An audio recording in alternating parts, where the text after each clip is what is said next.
தஞ்சாவூர் மாவட்டம் திருவையாறு ஐயாரப்பர் கோவில் தேரோட்டத்தின் போது கோவில் யானை தர்மாம்பாள் தனது துதிக்கையால் தேரின் முன்பக்க சக்கரத்தை மெதுவாய் தள்ளி தேரை நிலையில் நிறுத்திய வீடியோ காட்சி வெளியாகியுள்ளது.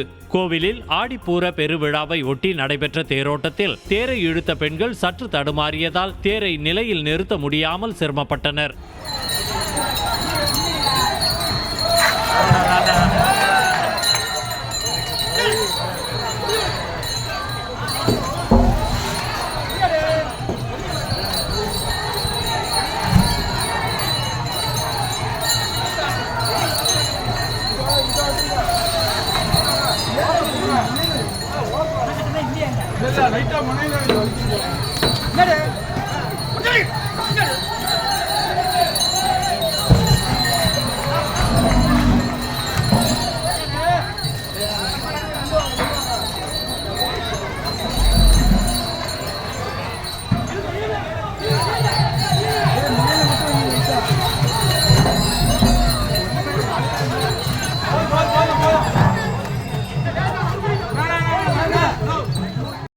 செய்திகளை உடனுக்குடனும் துல்லியமாகவும் தெரிந்து கொள்ள சப்ஸ்கிரைப் பண்ணுங்க.